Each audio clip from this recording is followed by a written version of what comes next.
Welcome to Basel. My name's Al Moore. Joining me this evening is Dan Raphael. We're your rookie announcers for the Curling Champions Tour C qualifying game from the Swisscup in Basel. Tonight we feature Andy Lang of Germany against Bernhard Werthemann of Bern Curling Club.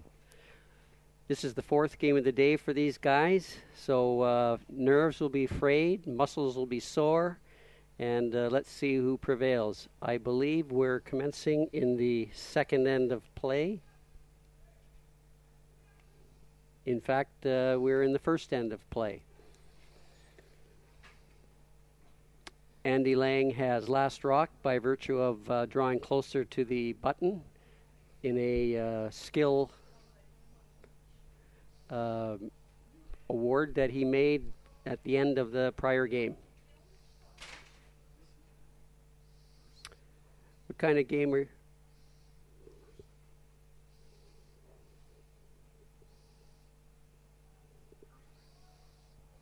What kind of game are you expecting tonight, Dan? Well, like you said, it's been a long day for a lot of these teams. Not really worried about the conditioning of some of these athletes. A lot of them are well trained, have been working hard all summer, and they kind of expect to get into these situations. So, whether it's their third or, I don't know, maybe some of these guys, their fourth game today, I think they'll be okay. We'll see, especially as the game goes on. Of course, they are 8-end games, so that helps a little bit.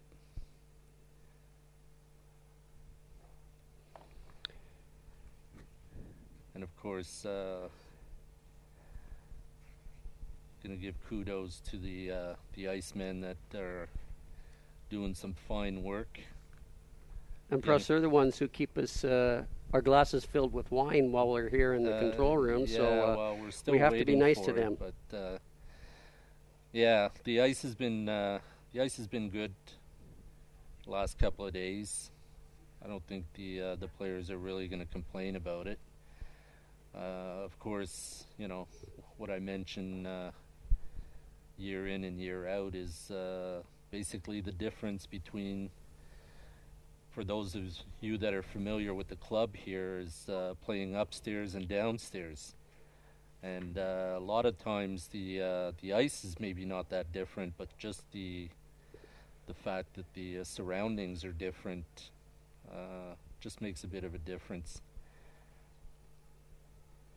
So this end is going along quite quickly, playing quite open, exchanging hits.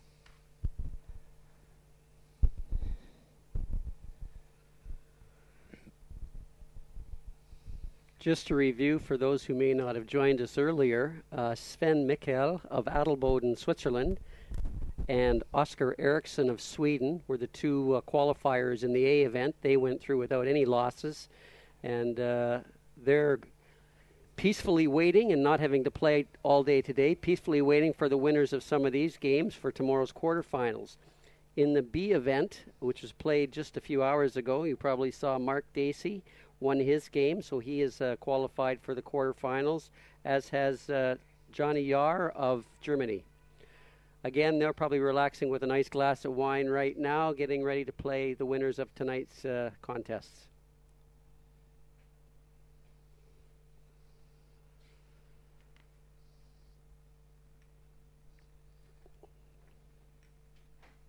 So you'll see there's no guards in play. Teams are just getting a feel for their muscles, making sure that they're loose and feel for the ice, not wanting to take any chances early. I expect once they've played an end or two this way, someone will take a more aggressive route to put some rocks in play and try and grab control of this game.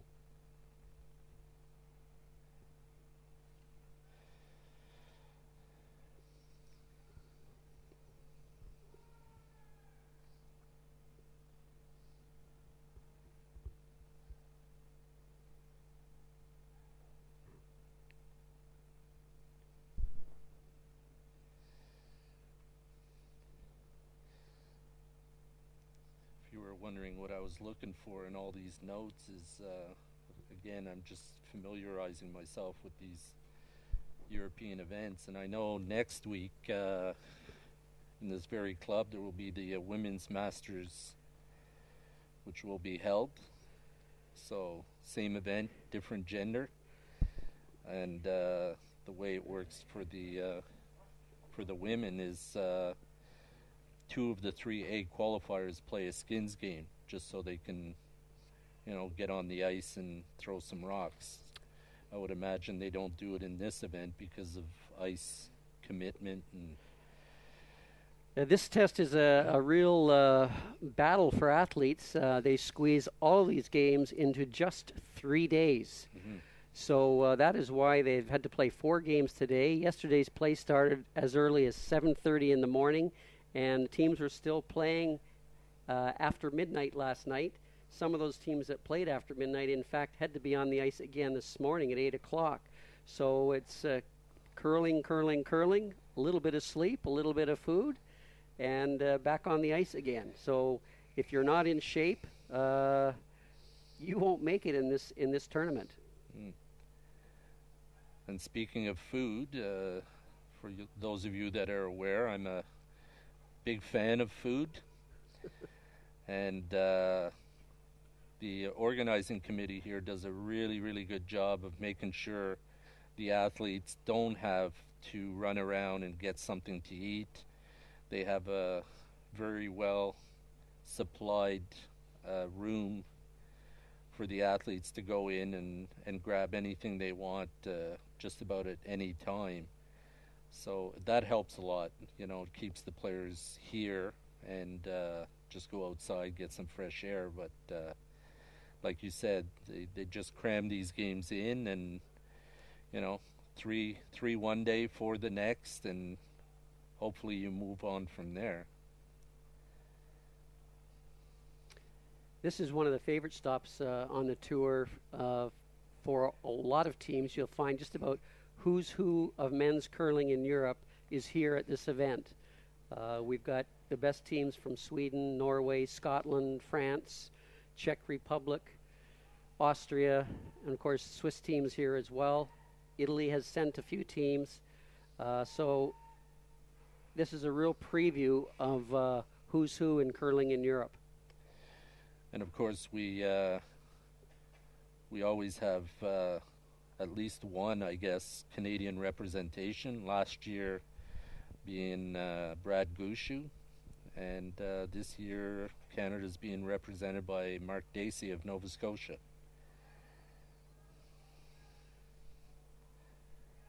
Actually, I believe Mark is still playing. Yeah, Should be playing at this. Mark still plays competitively. He did win the Brier back about 9 years ago broke up the Furby run at that time. Mark curls out of Halifax, Nova Scotia, and looks like he's recruited 3 new guys to start on his quest for a Canadian title. You'll see all the rocks at the back of the house. Nobody's really taking a chance, so Bernard's just going to throw one in the house, and he's hoping that Lang might, by chance, stick on his blank attempt, and then Bernard would have last rock in the second end.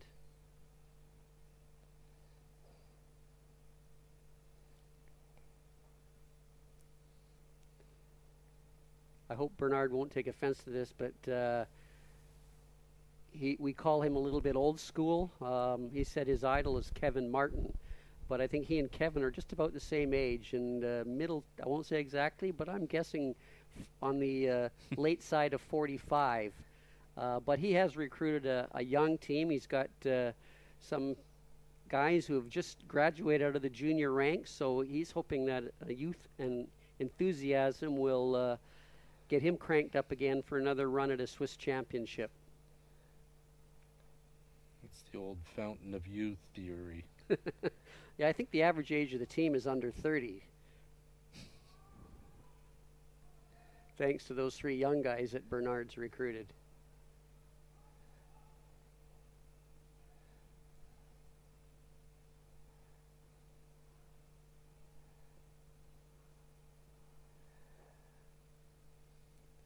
And as expected, Andy Lang is successful with his blank attempt. No blood, scores 0-0 after one, and hopefully we'll see a little bit more risk-taking in the next end. And of course, at this stage of the tournament, there are no time clocks. I guess we'll see those coming into the playoffs. But normally when the teams start off this way, kind of speeds things up a little bit.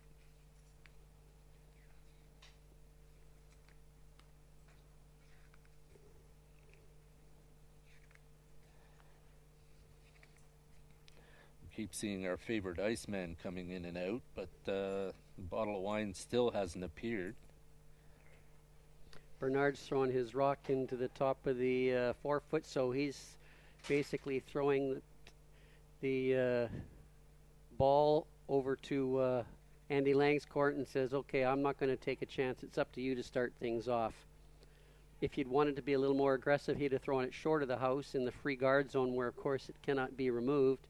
And that would create a little bit few more rocks in play and a little more risk for both teams. However, he hasn't done that. He's waiting for Andy to make the first move. You'll notice there's a switching rocks. Patty Kaiser threw the wrong color, and it's a simple thing that players just go down there and switch them around and do a lot of their own officiating.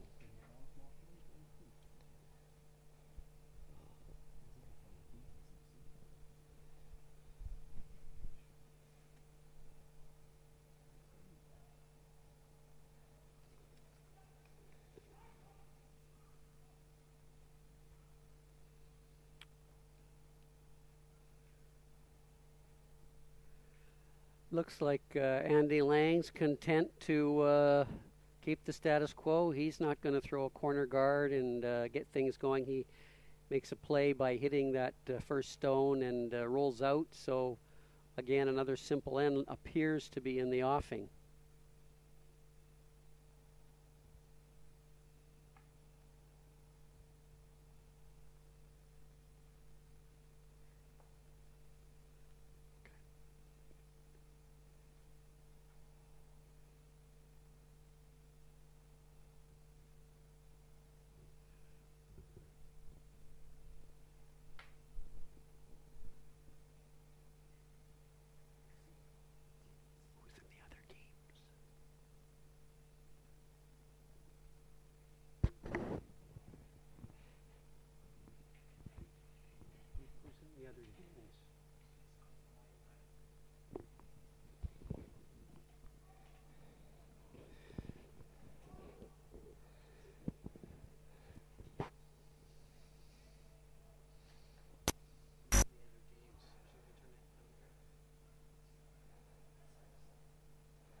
So the percentages of the players will be going up drastically here, just exchanging hits, as you said.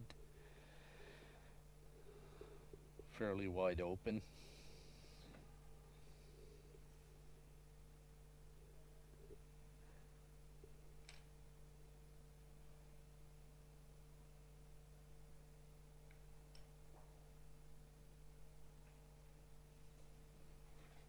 We have 3 other games on the ice tonight, also trying to get into the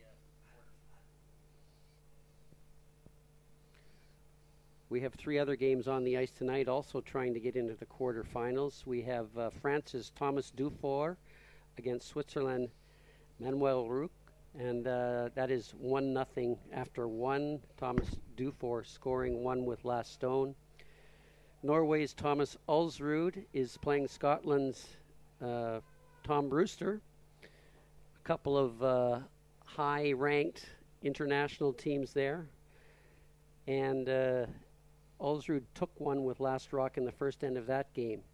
In the other game, we've got Switzerland's Mario Freiberger, who had last stone in the first end, against a Finnish team by the name of Tomi Rantamäki, and that was also blanked in the first and the score there 0-0.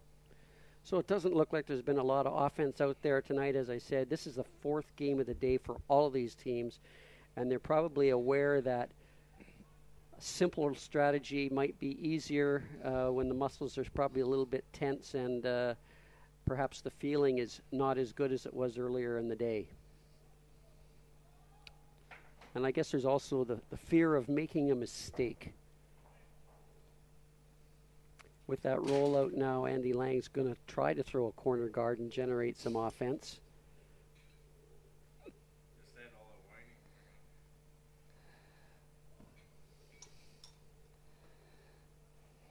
Our favorite ice maker, the best ice maker in Arlesheim, has just brought a bottle of some Italian Sangiovese wine to us. So this broadcast can only get better from here.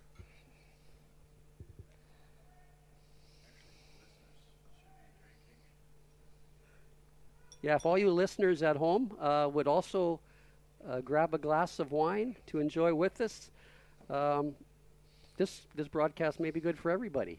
So cheers one and all. I'll just set mine down and let it breathe because I think Armin brought in a 2013 bottle of Sangiovese. Matter of fact, I think I see some grape peeling in my glass. Speaking of Italian teams, I can give you some information on those. The team of Andreas Pizzer,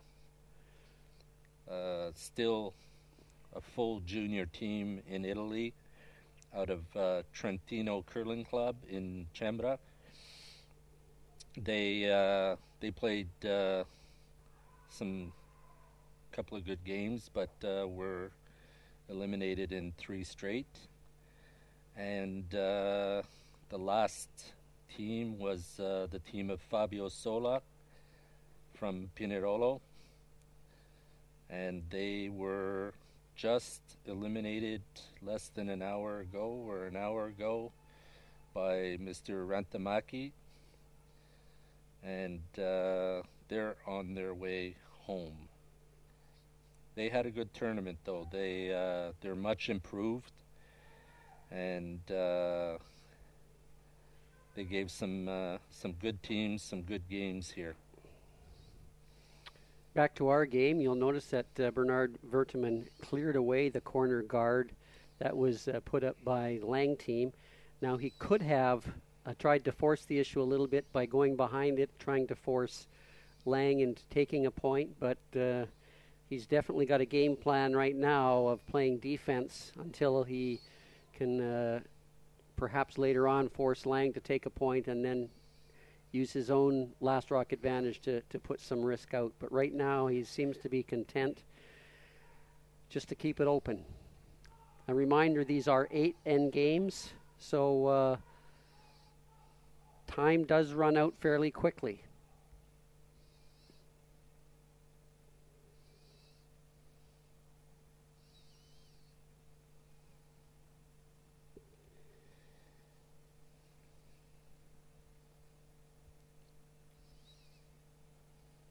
Not much hesitation there from Bernard. I don't even think he thought about trying to go behind that one because it's so close to the house.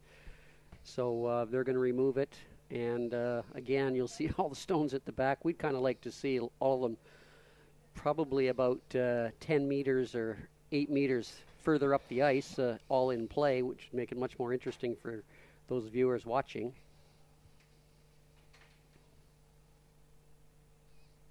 But curling is as much a psychological game as it is a game of skill and athleticism.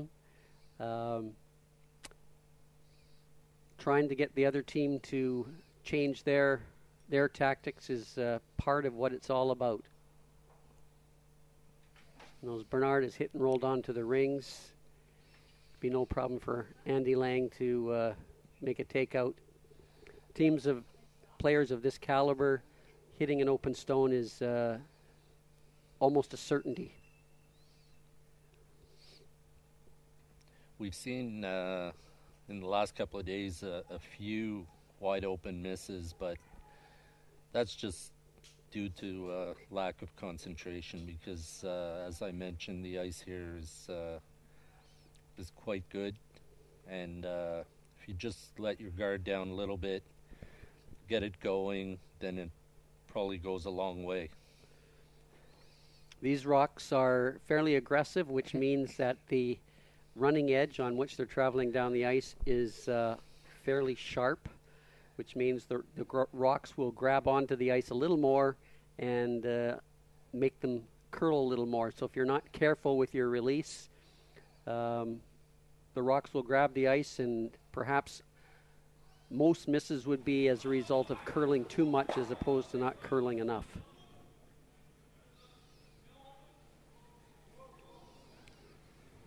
That rock might not be in the rings, but I don't think Bernard's going to take any chances with it. It could be split into the rings.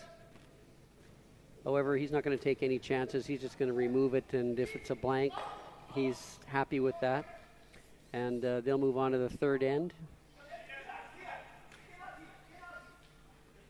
We'll see which one of these two teams will be the first one to blink.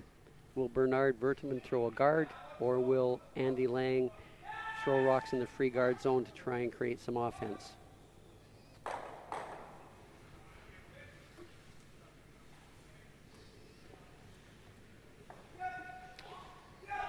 You'll notice Bernard is a lefty, and he's wearing a glove with the finger holes cut out to give him some feel.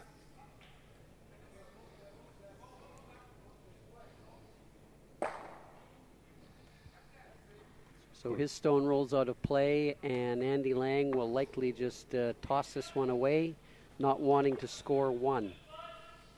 For those new viewers, the object of the game is when you have last stone, you try to score more than one, and if you don't have last stone, you're trying to force your opponent to take 1 point. It's simple arithmetic. If you can score more than 1 point every time you have last stone, and limit your opposition to one when they have last stone, you're going to win, I would say, 100% of your games. So that's the second end done. Much like the first, score is still 0-0, and we're waiting for some offense to happen.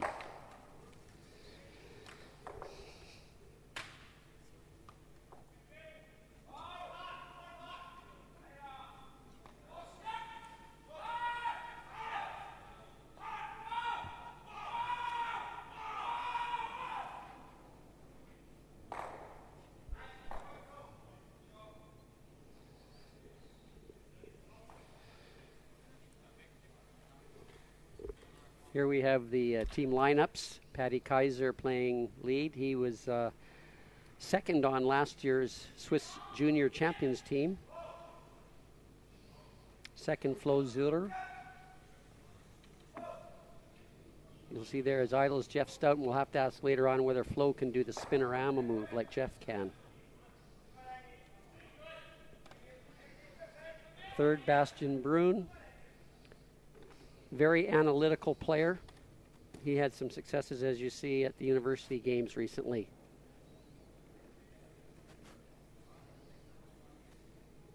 And Bernard is, as I said, he's even got his age on there. He says 45, and his idol's Kevin Martin. He and Kevin probably went to the same school, and he won the Swiss Championship not all that long ago in 2003, and they're curling out of Bern Curling Club. It's Team Werthemann.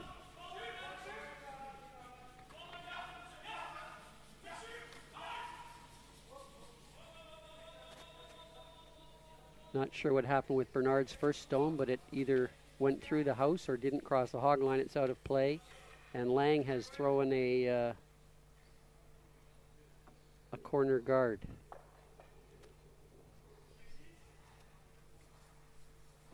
And here we have Team Germany.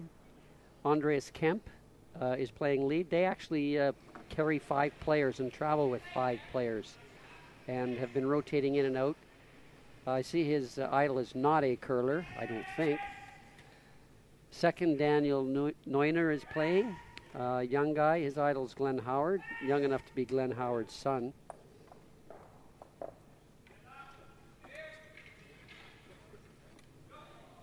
Daniel Herberg is third, although it looks like tonight he's calling the game. So he may be skipping tonight. See him in the house beside Bernard Werthemann, and the fourth is Andy Lang. Getting 33, we're starting to call that a veteran of curling.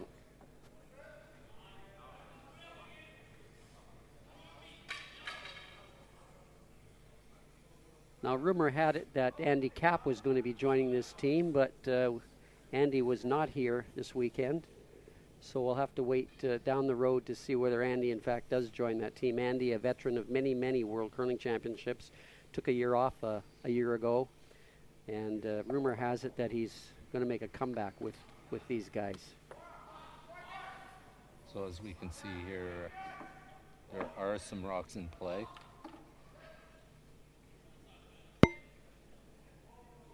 And Germany splitting the house.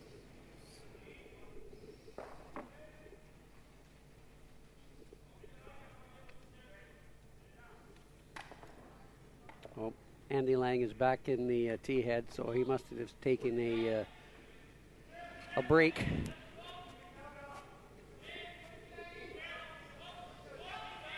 Nice balanced delivery by Flo.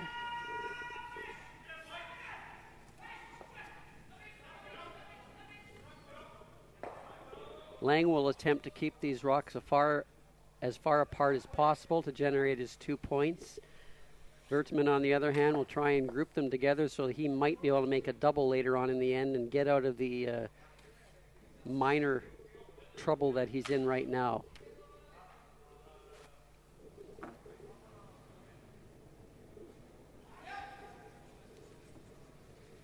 And you can see the amount of curl, even on takeouts, with the amount of ice that they are taking. And of course, he wants to hit this rock on the outside, so he rolls to the outside of the rings. Minor roll here, which should help Werthemann. He's probably looking at the outside stone, either with 2 possibilities of either rolling behind the guard or straight across onto the other German stone. See, he's choosing the second shot, not going after shot rock, and the reason for that is if he hit and rolled out on the shot rock, then Lang would be able to split the house even wider apart. Even if he rolls out with this particular shot with that one stone in the middle, it's more difficult for Lang to separate the rocks. That was a very good roll by Flo. And he's going to be, Andy Lang's going to have a tough time separating these rocks now. He's almost forced to roll towards his stone or try and stay there. A little bit difficult. Here you'll see the nice read, a little bit of sweeping. Hits the rock and rolls over toward the center. Nice shot.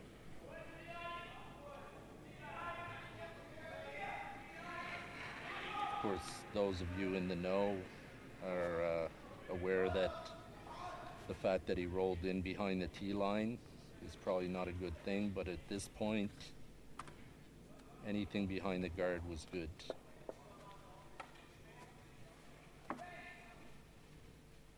And Andy Lang, recognizing that he can't get separation between these 2 rocks, has made a small change in tactics and decided to play a freeze, a draw. So he's using the Werthemann stone behind the tee line, as Dan said, to make it much more difficult, of course, to remove. Now Bernard has to make a decision now whether he plays a soft shot or hits the open one. Of course, the more rocks he leaves in play, the more advantageous it could become to Andy Lang to score more than one. I was just going to comment on the fact that it was a good example of how far some of these sweepers can carry a rock. Of course, we saw the fourth player run out and help, but they dragged that rock all the way down to a freeze position. And a great shot there. Almost successful in removing all the yellow stones. And because of that freeze, Andy Lang, on the previous shot, Andy Lang still has the opportunity for two. He'll be looking to try and get a hit and roll behind the guard that's just outside our viewing picture now.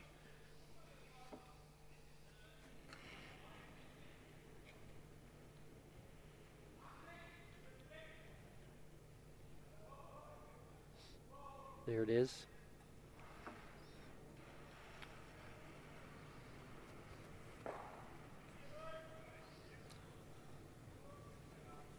That roll toward the outside. Here's the previous stone by Bastian. Got everything moving. Removed one of the yellows and left his in. Bernard's now going to look for Bastian. See the focus on Bastian's face. Trying to hit that on the inside and roll either behind the corner guard or directly in front of the yellow one.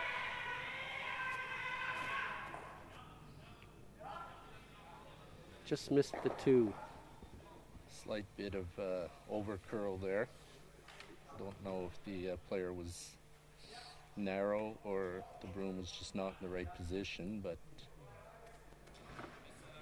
just came underneath the second stone and left it in the rings.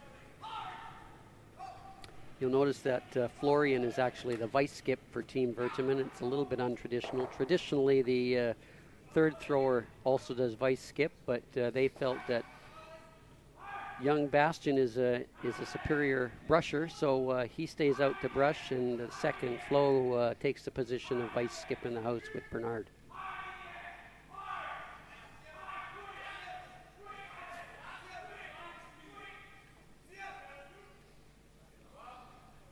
All brushers on deck there to get that one into the house. They would have liked to got that a little bit under cover, but nonetheless, it's in the rings. There's probably no double there for Bernard because of the red stone. Another fine piece of brushing, as you mentioned. Of course, a lot of these back-end players that you see today were former front-end players, so that kind of helps a lot. How far would you say two good sweepers and brushers could take a stone, Dan? Well, I know how far I could take it with the corn broom, but... Corn broom, what's that? Oh, there's still some debate going on over that, but the number I keep hearing is about 15 feet, which, of course, we're in Europe, so 5 meters, less than 5 meters. Yeah, I think the studies I've heard recently, with the ice conditions being as good as they are, that brushing doesn't take a stone as far as it did in the days of poor ice conditions. And I think the Canadian Curling Association did some tests with a throwing machine and concluded that somewhere between 2 and 3 meters is probably about the max that two good brushers can take a stone. I'm sure all the good brushers out there will argue with that. Bernard was trying to roll a little bit in behind. He rolled a little bit too far. You'll see the yellow one at the front is still shot rock, closest to the center. So now Lang has to make a decision whether he just throws one in the open side of the house or tries to go partway behind his yellow one.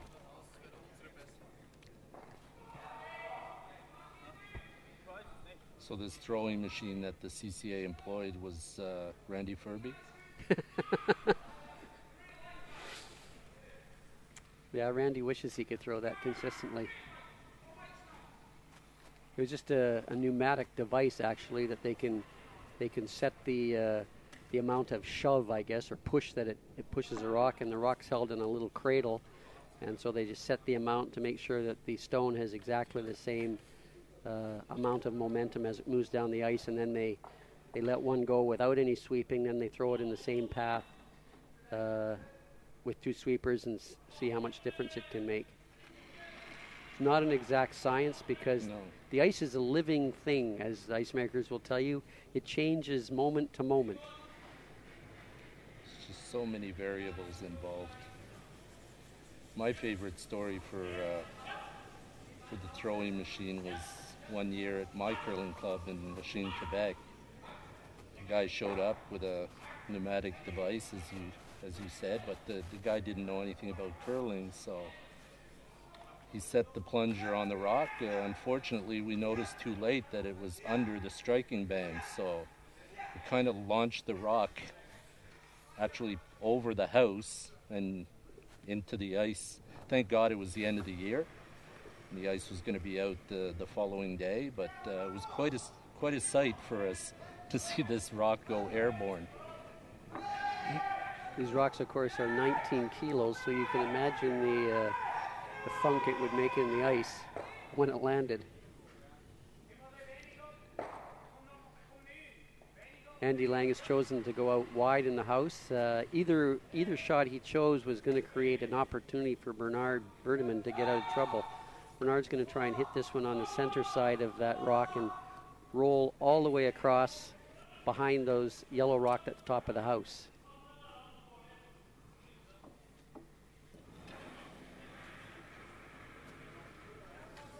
It's an out turn for the lefty.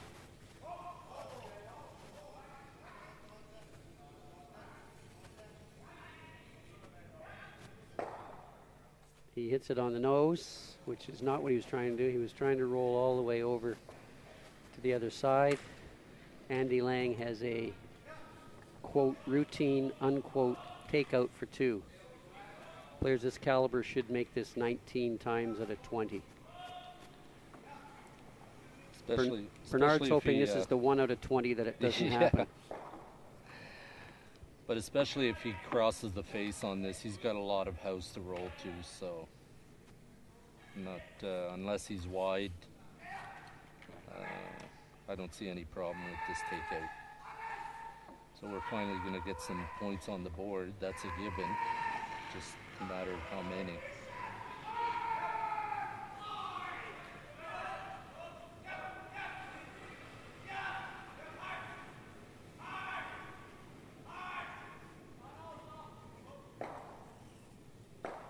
Perfect, no problem. As I said, 2 points for Lang. He'll take a lead. And now the teams will trade hats, as Lang will now go on the defensive without last stone, and Werthemann, who is now trailing by 2 points, will need to be a little more aggressive to try and get those 2 points back.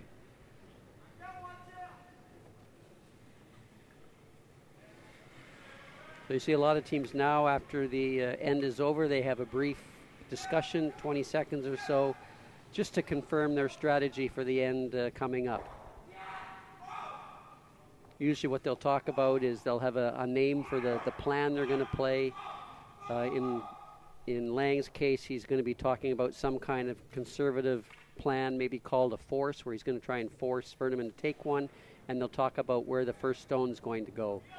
Werthemann's team, on the other hand, will be saying, okay, we're going to take X amount of risk. They've probably got some different kinds of offensive plans of different risk levels, and they've probably chosen one of those, and also have said what they're going to do on their first stone. After that, it's a matter of reacting to what's on the ice.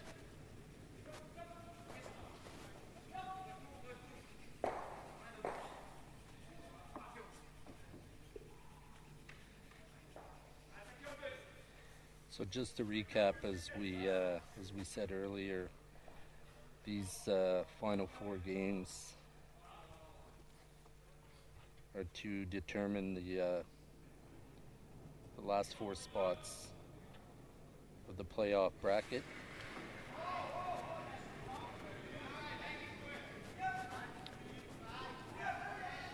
Eriksson and Dacey and Germany's Johnny Jahr and Sven Mikkel of Switzerland have already qualified, and each one of those teams will play one of the winners from tonight.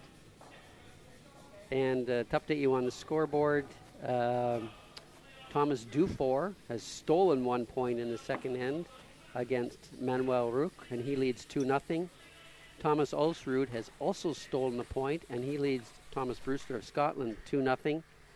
And Mario Freiberger are still playing the second end. Mario got a 2 in the first end, and he leads his score game 2-0 as well.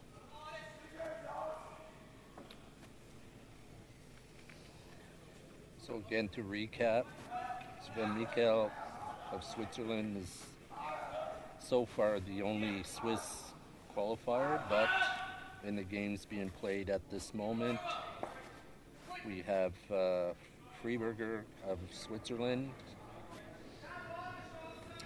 Manuel Rook, and Werthemann also playing to qualify for tomorrow's playoffs starting at 8 o'clock a.m.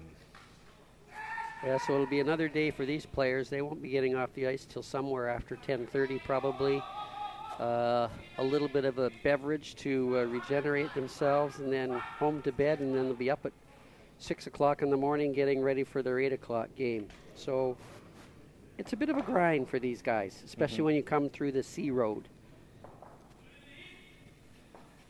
Tomorrow doesn't get any better because the teams that will make it through to the end and into the final will play at 8 o'clock, followed by semifinals at 11:15 and the finals at 2:30. Now, these players are never going to become millionaires through the sport of curling, but I just thought I'd let you know the prize money for this bond spill is 40,200 Swiss francs. The winner's share of that is 13,000 Swiss francs. So it's one of the larger payouts in the Curling Champions Tour.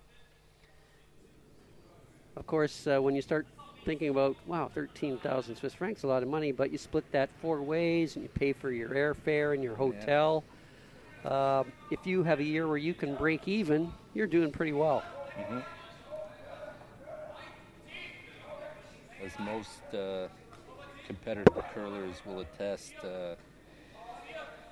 when you factor in those expenses, that's what kills you, and that's why a lot of these high-profile teams really appreciate sponsorship.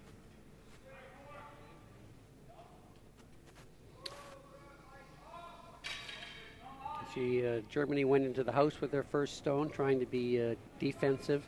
Bernard placed a corner guard. I think it's probably a little closer to the center line than he would really have liked. Germany brought another one in the house. Bernard tried tapping it a bit, and Germany has taken that one out, and they now sit 3 in the house. It's not all bad for Werthemann because he can actually use those stones to help him generate some points.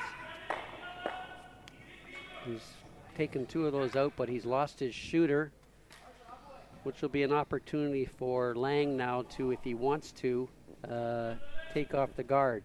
However, he has one directly behind, and he might feel that this is an opportunity for him to be a little bit aggressive, even though he doesn't have last stone. He's thinking maybe he can steal a point without last stone and really take a commanding lead in this game. Of course, it's always a good thing if you do manage to steal the point, but I think the plan of the German team here is strictly to force Werthemann to take the 1 point, and then they could be up by 1 with the advantage of last rock. Now, this might be a problem for Werthemann if the ice was straight, but with all the curl we've seen in this ice, and you can get at stones from one side or the other. Now, that's a big mistake right there. He did not want to come anywhere down near that stone. He certainly did not want to come behind the tee line. That stone is advantage Werthemann now. So even though it looks close to the button, it's actually a big mistake for Germany. They don't want that stone anywhere near that area because that, in fact, helps Werthemann more than it helps them.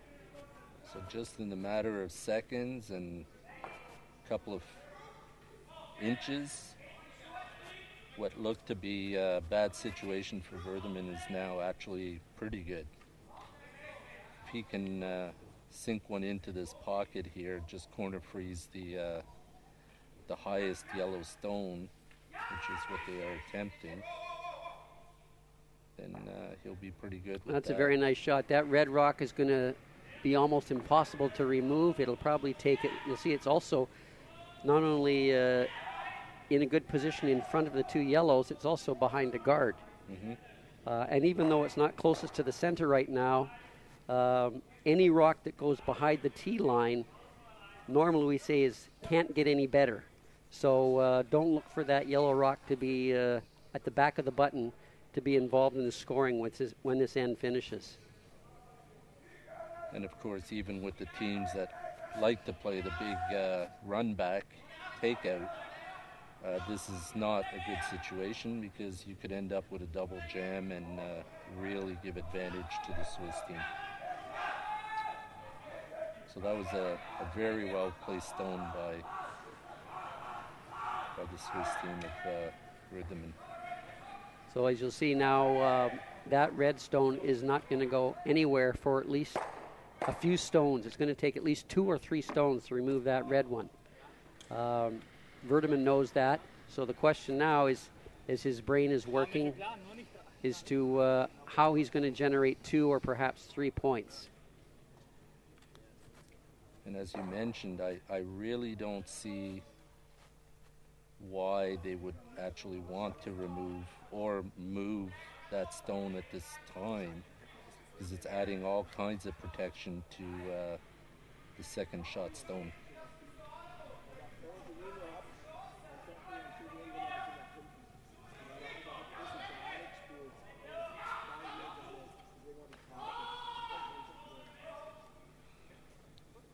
So you'll see how much ice is being given. The ice is moving almost 1.5 meters in its curl as it comes down the ice, and Bernard's just trying to tap that one back maybe 0.5 meter.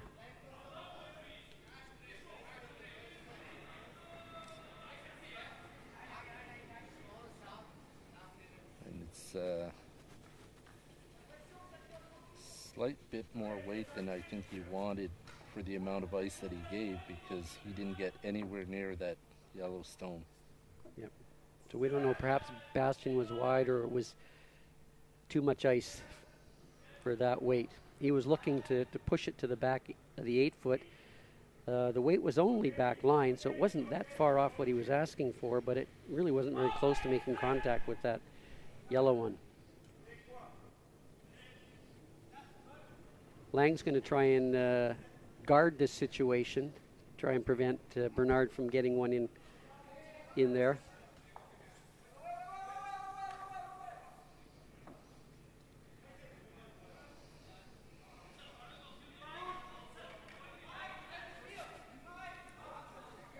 And of course, this is a situation that a lot of these teams get into, is they just get into this little bit of tunnel vision and suddenly ignore the corner guard that maybe 2 or 3 shots earlier should have been removed, just to change the complexity of the end. But now that corner guard looks like it's going to be there for a while. Andy Lang would have liked to have that one come fully into the 8 foot. It's a little bit short. And slightly over curled.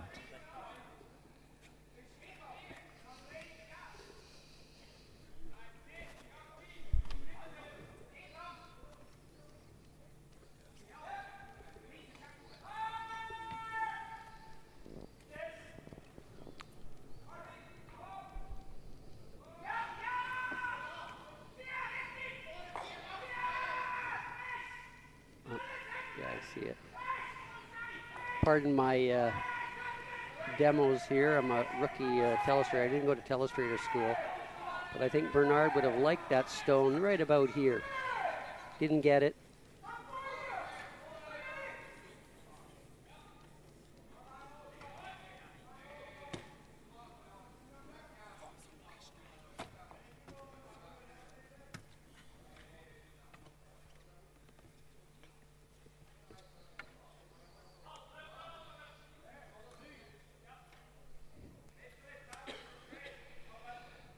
So now the rocks are starting to move around a little bit. We still haven't seen any indication that anybody's going to blast anything. I really don't think that red rock is going anywhere.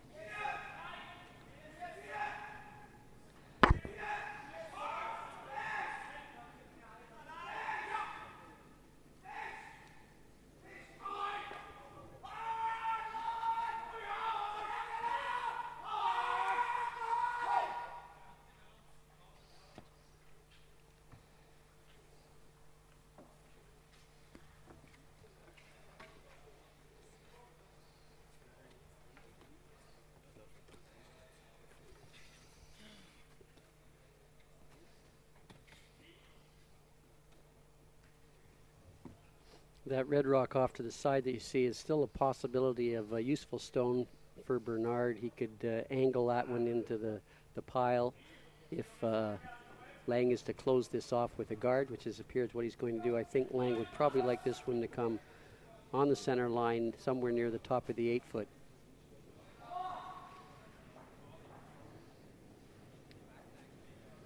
All of these players now, you see them slide out in perfect balance. They all have coaches and they review their deliveries using video equipment, and they know exactly where every body part is as they slide out and make refinements of that in their practices. Don't they, Dan? Certainly do. Day in and day out. Of course, as you mentioned before, a lot of these players are not professionals, so they try and get onto the ice as often as they can. I have some people in, of course now I'm in Czech Republic, living in Prague, working with the Czech players, and we have some players coming in at 7 in the morning before they go off to work. So that would be that they don't have a coach there at that time then, would they? No, just thank God I'm only 7 minutes away, because makes for a long day after a while.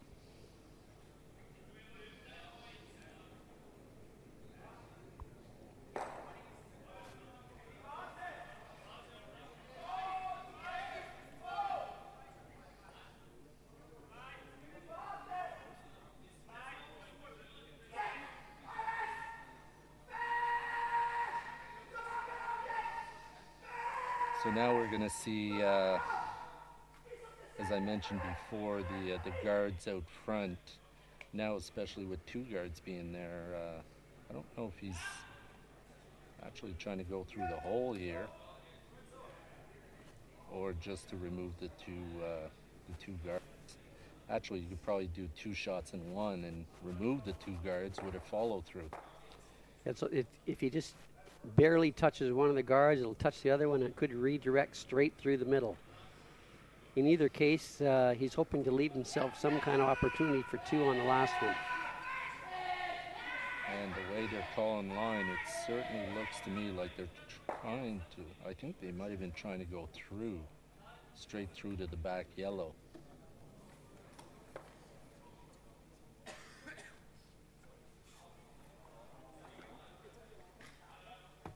Andy Lang indicating by tapping the ice with his broom at the top of the 12-foot where he'd like this next stone to stop. And if in fact it does stop there, you might see Bernard use that red stone on the right side of the sheet to try and push it in to get his 2.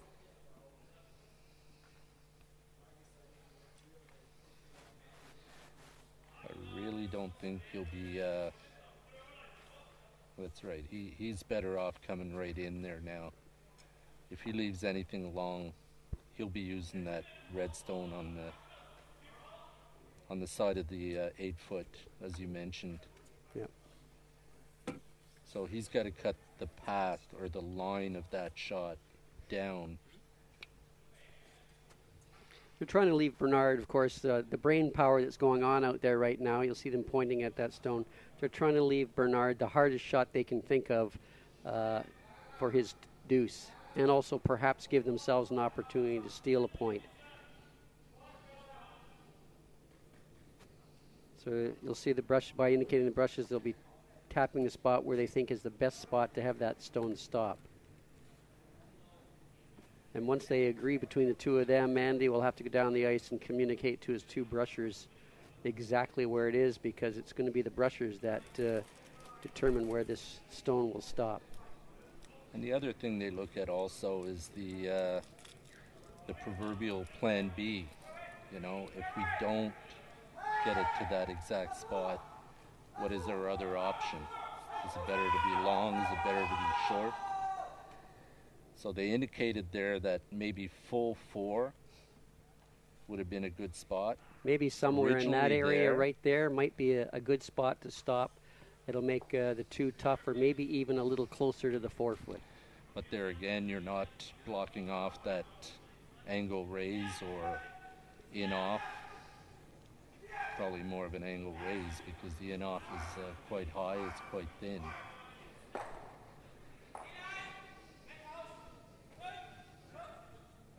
So we'll see where this stone ends up. Of course, a lot of late finish.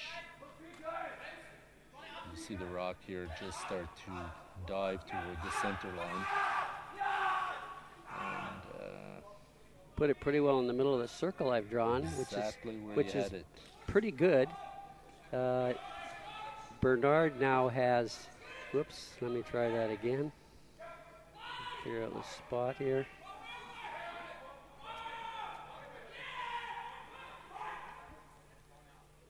Maybe over here.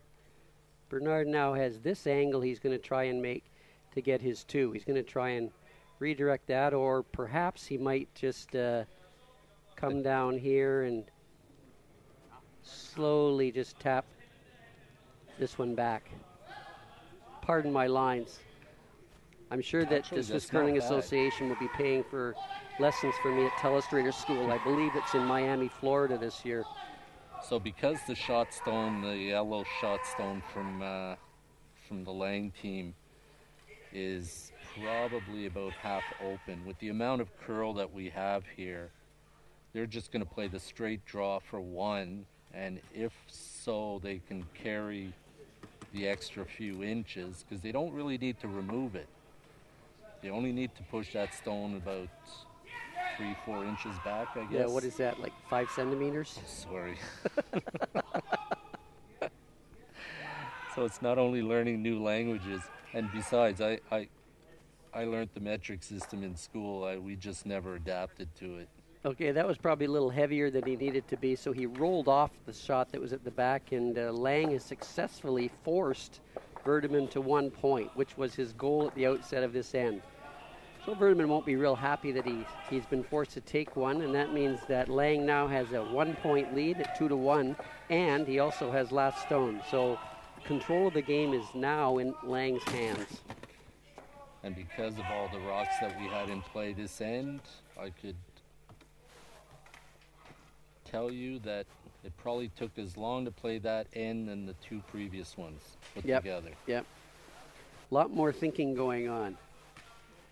As Patty Kaiser settles into the hack, I'm sure you'll see Bernard Werthemann asking for a rock out in front as opposed to in. So he's going to try and generate the same kind of congestion this end that Andy Lang created last end. And of course now with the free guard zone, no longer say that the lead is not the most useful person on the team, but when you get your lead setting up the ends and getting it going in the right direction, then I'd I've seen some of the teams this weekend where, you know, the leads were just struggling and bringing their guard into the house, and the plan just changes after that. So Patty Kaiser has dropped a beautiful rock right short on the center line. It cannot be removed. The free guard zone, of course, is anywhere in front of the house. And nothing can be removed there. No opposition stone can be removed until 4 rocks have been played. So to counter that, Lang tries to throw his in. Now he would like to have that stop in front of the 4 foot, probably top 4 foot would have been a preferred spot. It is now deep enough where Werthemann can come down, tap it back a couple of inches, and be sitting on the button himself and shot rock and be very difficult to remove. As we mentioned before, the ice curls a lot here, so getting by and tapping the stone is not that difficult to shot. As long as they get by with the sweeping, looks here like they're going to wreck on the guard. Looks like they was a little bit underthrown and maybe didn't anticipate the amount of curl. The rocks, as I said, with the aggressive running edge on these stones, really curl a lot as they slow down.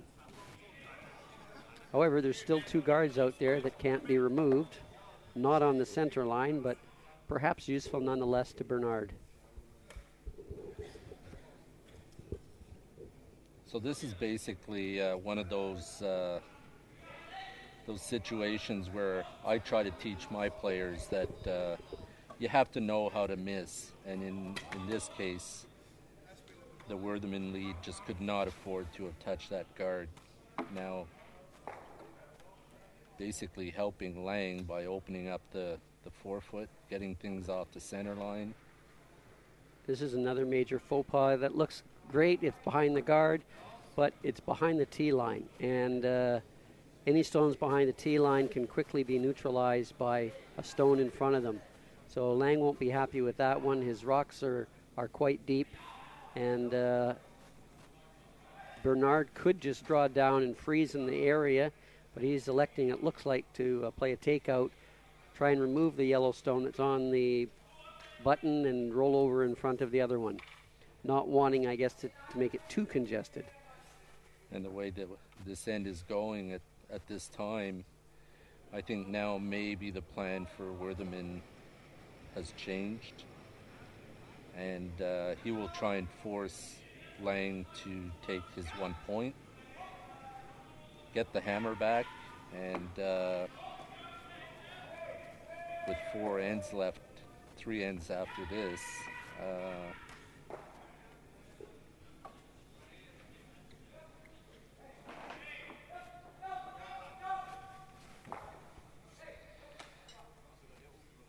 trying to get some updates for you on the other games, and we're probably going to have to do it with our good friend Martin.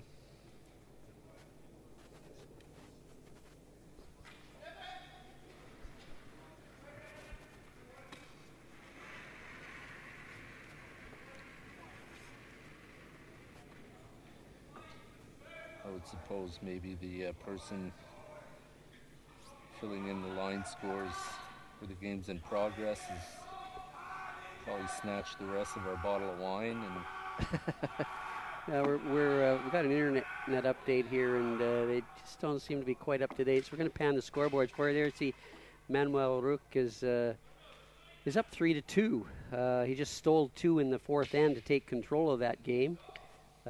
So they've got a tight battle going. Dufour start out strong. It looks like Rook is now coming back into it. There's our game.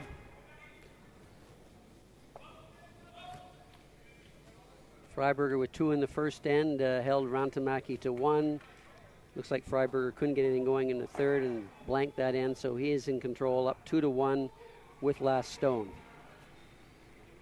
Just avoided getting run over by an errant stone from another sheet there.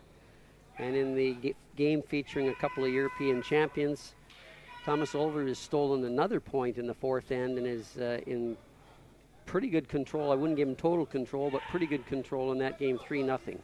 Thomas started very slowly this morning. He was in the A road early this morning, and about 4 or 5 hours later, he was down in the sea scratching and clawing for his life. But he seems to have gotten things back on track. Maybe it was a change of pants that caused that. They've gone to their conservative pants, you'll notice there. I think that's the third set of pants that he's worn this last couple of days. I believe Christopher Sva, the second, is the pant coordinator. And these guys come out in some wild outfits every game. And amazingly enough, they always match. They must have an extra wardrobe case they take to events for their pants, I think. Actually, there was a game this morning where one guy was wearing the odd two and two. Well, maybe it was by design. I think it was by design. The front end had, they had the same color, but the front end had kind of a stripe pattern, and the back end, Torger and Thomas, had kind of a paisley pattern in some wild oranges and blues and purples and all kinds of different colors. And of course, we've got the Scottish team of Logan Gray trying to keep up with them a little bit. Yeah, they were quite colorful yesterday. They had on a pink and green and black and orange paisley pants with a bright pink shirt. And the white belt. And a white belt. It was something to behold. So probably something that you're not used to listening to in curling is the fashion talk. So here we are talking fashion and drinking wine and enjoying the last of qualifying games. To see that Lang is pondering, you think, well, wait a minute now, he's sitting two. What could be possibly wrong? Why is he worried? He's got two buried behind the guard, but those rocks, that red rock right on the front of the house, is concerning him because he knows that Bernard Werthemann can do an awful lot of good things with that red stone by pushing it back into the forefoot. So that's a big concern to him. And even though he's sitting two behind guards, so that he's a little nervous of this right now. Exactly. That rock sitting right in what we call the control zone. And that's why you see Bernard back there smiling a little bit, even though the other team's sitting two. He thinks he can use that rock. So what you might see Lang attempt here is just to change the color.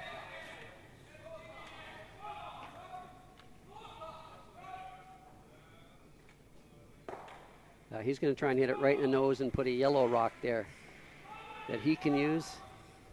And then Bernard's going to have to make a situation. We're on third stone, so it's more than halfway through the end. Successfully accomplished. Well, that's honestly, I think it's a case of the rock being smarter than the curler again, because I think they were actually looking to peel that rock straight out. And the rock said no. The rock just wanted to stay right there. So that's a pretty small hole. A rock will fit between that red and the yellow one, and Bernard's hoping he can accomplish that. We'll see if the youthful eyes of Bastien Brun can get that through the hole.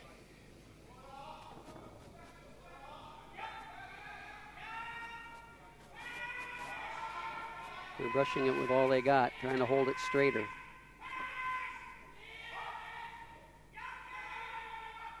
Whoa, and he did make it right through the hole. Beautiful shot, and rolled onto the top of the button.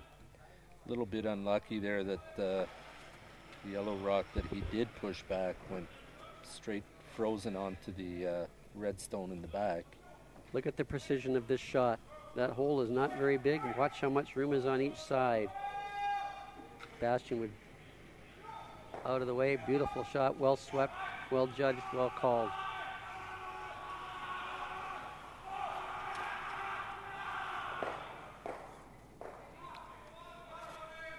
Wow. And that's why it wasn't a bad thing that Yellowstone was stopped right on the center line. Yeah, they used that rock, but they decided to remove the red rock that was right in front and leave their own yellow in there, and now they've used it. And a nice shot by Daniel Herbert to run it straight through, take out the Werthemann stone, and actually save his shooter over on the side. Bernard's not real happy with the accumulation of yellow stones in the house. He's only got 2 stones left, and he's looking at some kind of a double or a hit and a roll to get out of the trouble he's in this end. He wants to hold Lang to 1 point. A 2 would put him in a position of being down 3 with only 3 ends left to play.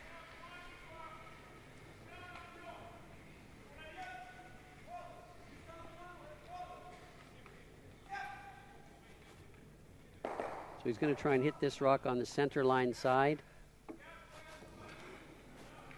with big weight, and either double those 2 out or hit and roll in front of the shot rock at the back of the 8-foot. Oh, a little unlucky. Yeah. He only managed to get 1 out. Now he could be in some big trouble here. Lang looks like he's probably going to go around and place a 3rd stone in the house, and Werthemann might have to make some kind of freeze to get out of the trouble he's in right now. So just from the reaction of the line caller in the house, I think maybe Werthemann was a little bit inside on that shot, because with that kind of weight, it shouldn't curl that much. Hit it a little thin and went between the 2 yellow stones behind. Yeah, these old school guys don't like to throw it that hard normally. Kevin Martin being the exception, but most of the game that they like to play is the soft stuff, and Bernard Werthemann sort of likes to play the soft stuff, and probably he'd be the first to tell you that throwing hard weight is not his forte.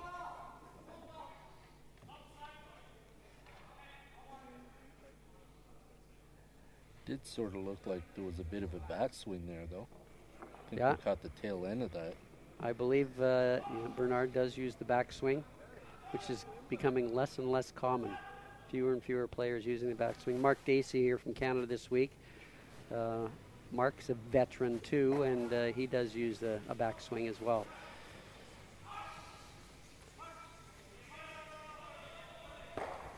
So the brain trust for Germany goes down the ice. They've decided where they best want this rock, and they're going to try and go behind this top yellow stone.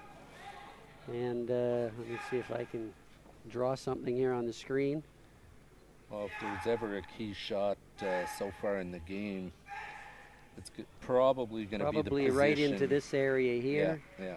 They're going to try and settle one down. Right in there. And that would put Werthemann's team in a heap of trouble. Nope, they've changed their mind now. Gone back down the ice. No? Nope, they haven't. He's actually just calling line. But yeah, if he can sink this one in and leave it in front of the tee line, then kind of overswept that one. Yeah, they actually missed the guard by quite a bit, so they didn't need to sweep it as hard as that, and they've given Bernard Werthemann a chance to get out. He can follow right down the same line that Lang has just taken, sit in front of that stone, and even if he sits slightly on the center line side, Andy will have almost no way to get that out of the house. And Lang is basically giving Werthemann a chance to get out of trouble here. He'd been better off throwing that one away. Yeah, much like the redstone that was frozen 2 ends ago. Almost the exact position. So if I'll just try and draw a little circle, Werthemann's going to try and come down in this area here, snuggle up against that stone, and what my circle has turned into a square. It's turned into a square. I don't know and how it's not that happened, moving, but so anyhow, the rocks are not square. Some of them have corners to them. You've heard of corner houses. This is a corner stone. He's going to try and go in that area there, right where the broom is, and if he can get in there, he can eliminate the trouble that he's in and perhaps even steal one. I've created a new symbol, the curling square. And I think just from the reaction of Werthemann, I think maybe there was a pick or maybe a flat spot, but that rock just didn't even make it to the house and overcurled by at least a couple of feet. So what's happened is pick is a stone that has caught some debris on the ice or a handprint. Sometimes, as you know, these stones run on a layer of hardened water droplets called pebble. And sometimes if somebody's put a hand down or it's been warm, they take that pebble right away. And if a stone hits that flat spot on the ice or a piece of debris, it completely changes direction and slows down. And I think that's probably what's happened to Werthemann's stone. Very unfortunate this time. And Lang can take total control of this game with a score of 4 by putting this anywhere in the paint.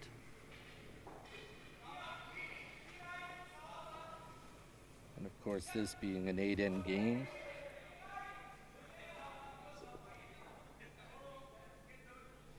I wouldn't see a whole lot of, looks like our scoreboards are up to date. So there's your draw for 4. There you are, 1, 2, 3, 4, and that's a 6-1 lead. I won't say it's insurmountable because this is, after all, a very slippery game played on ice, and things tend to happen, but it's certainly going to be an uphill struggle with only 3 ends left for Bernard Werthemann to get back in this game. He's going to have to go all out and try and get as many rocks in play as he can to try and get a 2 or 3 right back. Crowd gathered at the beautiful Arlesheim Basel Reggio Curling Club. See on the scoreboard there, 6-1.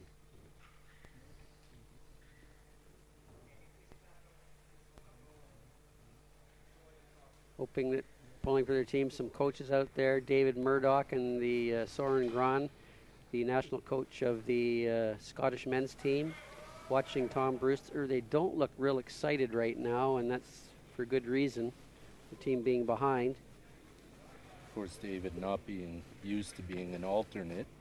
I think he's getting the hang of it. He spends most of his time texting and surfing. Yeah, he's a good alternate. He knows how to use a video camera now, and he can sit there and make the odd comment to the coach. He's played 2 or 3 games this weekend, but they've gone primarily with their original lineup.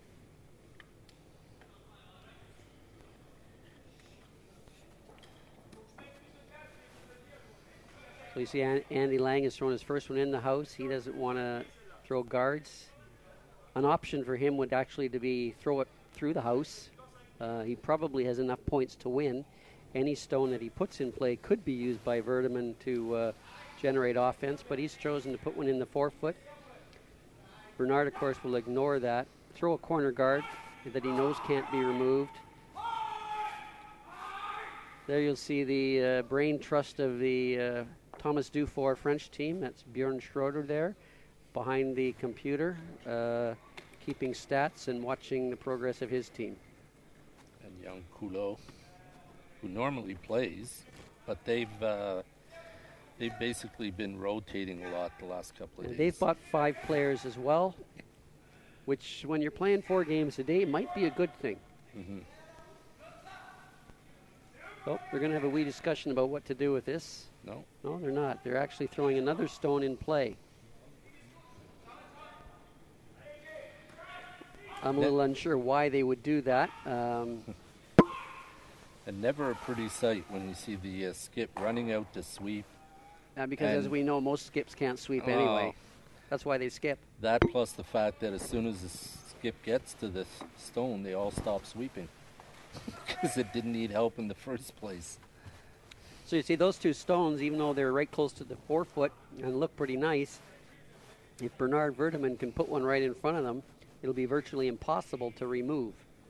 So I sort of question the strategy of why they even put that one into play. I think a preferred strategy employed by most top teams would be to throw that one with a 5-point lead with 3 ends to go, throw the second one away, and then start blasting. And you see Patty's made a gorgeous shot. That red rock's not going anywhere for a while. And Lang's going to try and now remove the corner guard, but he's still going to have problems with that red rock that's sitting in front of his two. In fact, if Bernard Werthemann can freeze another one right on top of that red rock, they'll both be hard to go, and it could be a possible 3-ender. But that's a ways. I'm looking too far ahead. That's a mistake. They actually want, when they peel rocks, they want to take out the one that they're aiming at and roll the shooter off as well so that there is no rocks in play. Bernard's going to, he must have heard me, he's going to try and freeze another one right on top of that and make it very, very difficult to remove the red stones.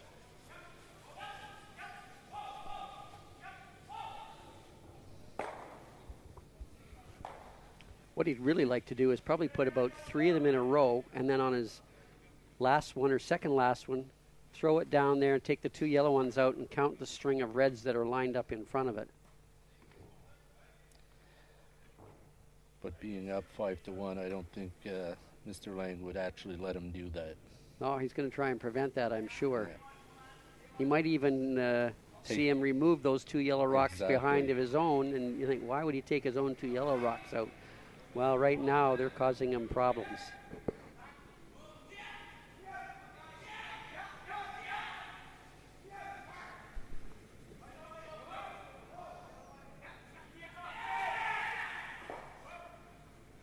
Pretty well done.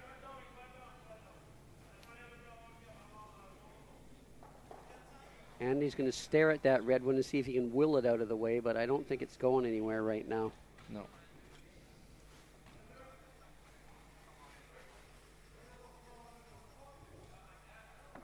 I think this is a classic case of overthinking. A lot of times we just start to look at too many things and too many different angles, and we just get carried away when this game is actually quite simple. Right, Al? I try and tell the curlers that I work with that, you know what, this is not rocket science. Otherwise, we'd have a bunch of guys from NASA here trying to play it. There's only 2 shots involved in this game. There's a draw and there's a takeout. And pick one of them and throw it as best you can. And when you're ahead, you like to limit the number of stones in play, and that's done with takeouts, as I said. So I think they got into trouble a little bit when they threw that second stone in play, and now they're paying the price for that. Werthemann certainly has an opportunity this end. A 3 is certainly in the cards.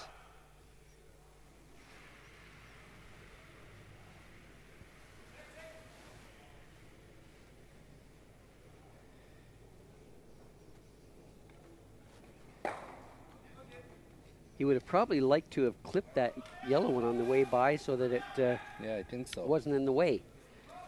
Remember, Bernard Werthemann will now put another one right on top of the red one. I was thinking maybe he go behind the corner guard. should have done that maybe 2 shots ago. Anytime you're down some points and you got a corner guard there, you got to use it. And a lot of teams, they'll throw up that corner guard. Yeah, so he's going to try and, whoops, let me clear that. He's going to try and come in over here behind this corner guard. And then he'll have one behind the guard and one frozen. And that's certainly the chances for a 3-ender happening. Mm-hmm. But now it looks like he's taking ice for the freeze again. Mm-hmm.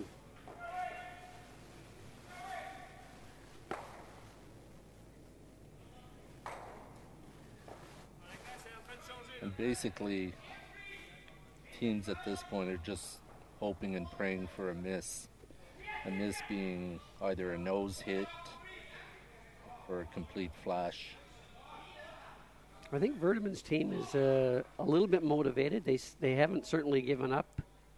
This isn't exactly what they wanted. No. But because they can smell an opportunity here. However,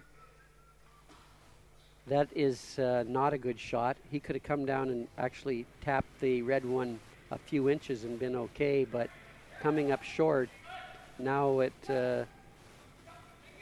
perhaps gives Lang a chance to perhaps throw a guard and prevent that red from being used, although it can be moved forward later. And turning the tables and actually going for the steal now. And they're not sure. They're going to have a wee chat. You know, I'm a firm believer that when the opposition makes a mistake, you got to take advantage of it. So when the Werthemann team came up short and threw a guard, well, you know what? Throw up a guard yourself or something in behind so that they can't play the run back on it, and see if you can steal your way out of this. I think what they're looking at is a scoreboard, and they're saying, wait a minute, we're up 5 points. Let's get rid of some stones here. Yeah. And they're going to try and double peel the guards.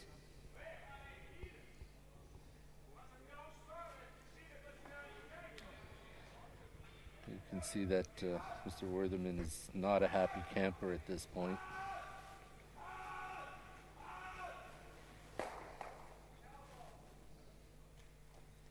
The situation is pretty well the way it was 2 shots ago.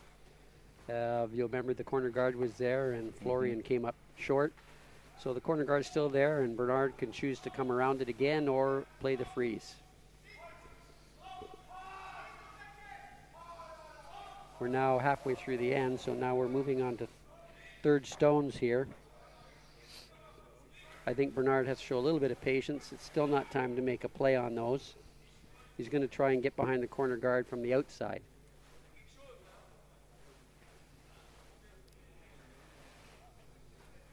Little bobble there from Bastian as he came out.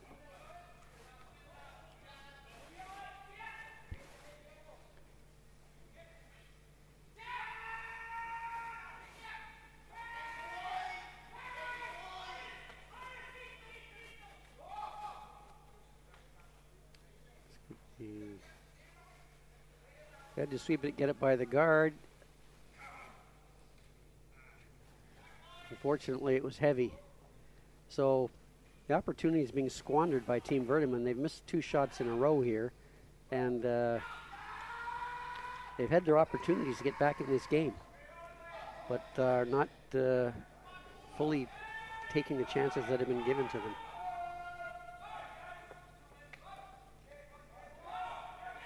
And for those of you with a keen eye, you'll probably notice that the 2 skips in this game hold the brush differently for setting a target.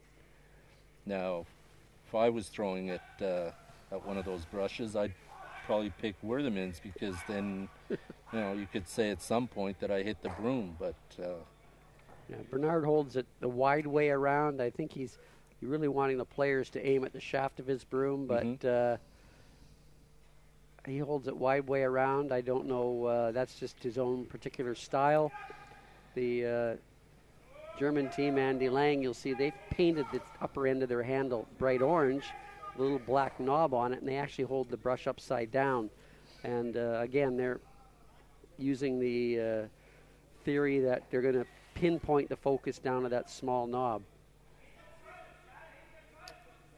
And of course, I've been saying for years that that was just wishful thinking, because I really don't think they're that precise. So, well, it's funny that the curlers I work with, they worry so much about hitting the broom, and I keep telling them, who put it there?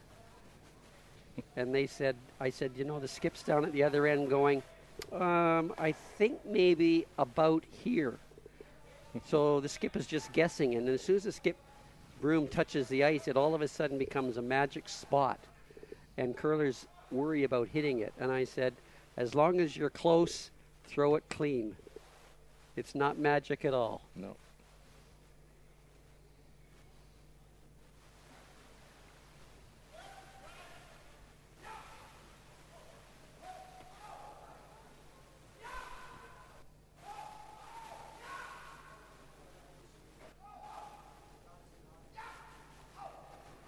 Once again, Werthemann's team has come up short. Maybe it's a little bit deflated from the last end, but, as I said, this is a a slippery game, and they've been handed opportunities to send after Patty Kaiser put that beautiful freeze in there. They should have smelled a 3-ender, which would have got them back to a 6-4, but they haven't capitalized at all on their opportunities.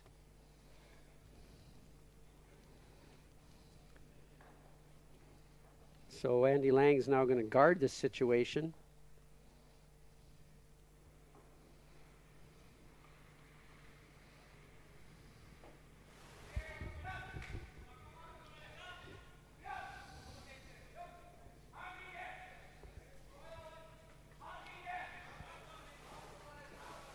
So just to give you an idea of what Team Werthemann has been through only today, they started the day in the on the B road. Yeah, the B road at 8:15 this morning after playing at 7:30 the night before. So 8:15,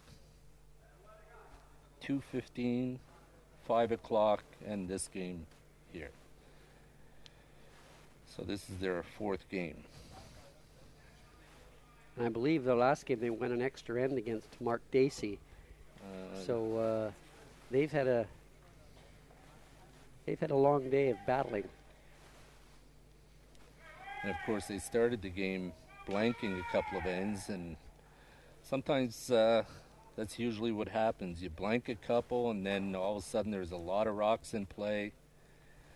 A couple of misses here and there, and I think Bernard now is looking like the best he can do is 2, and he has to make a play now, because if he doesn't make a play now, Andy Lang will guard it and he won't get a chance. So he's going to try and hit that one on the center line side, double the 2 yellows out, and roll his shooter in behind the yellow one so it's no double, and hope that Andy Lang can't make the takeout back against the Red Rock that'll still be there and roll behind. But he has to make a play now, because if he doesn't make the play now, you might be thinking that if he froze on that, wouldn't he still have a chance for 3? Well, that's possible, but Andy Lang would just throw a guard. And then you wouldn't have a chance at it. So he's going to make a play on it now. Hopefully sit 2. Hope Andy Lang can't make the double. Here comes another fairly big weight shot from the lefty.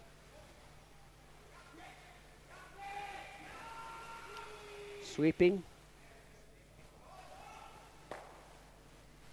And he must have thrown that narrow because they were on it all the way, and he in fact hit the stone that Andy Lang put in play. And Andy's going to throw a stone that he hopes will guard the situation and also guard the angle from the Red Rock straight back.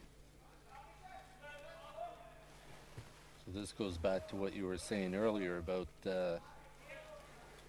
Mr. Werthemann's preference of shots. The angle back from, I'll get this yet. Telus School is a lot tougher than I thought. They're closer. Back from this, that's almost it, but back from that Red Rock anyway. He's going to try and cut it off by hanging in between those 2 and also covering the edge of the red stone.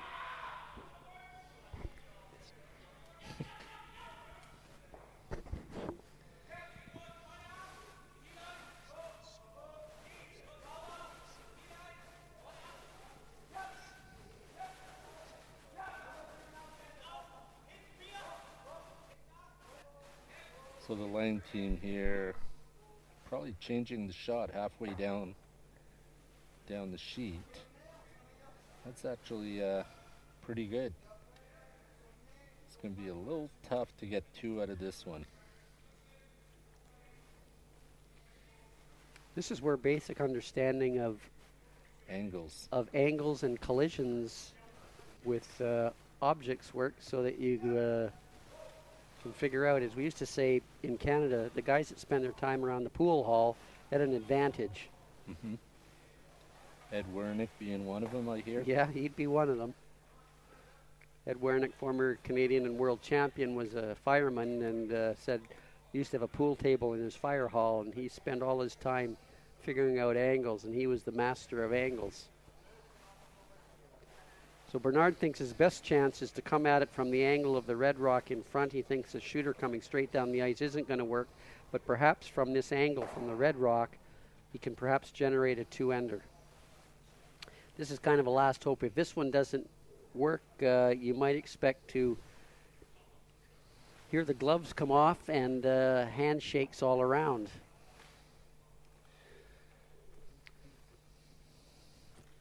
This is a shot that might be made 2 or 3 times out of 10. So in fairness to the Lang team, we said earlier how the Werthemann team got here. Lang got here quite on the long road also. We'll just watch this shot here.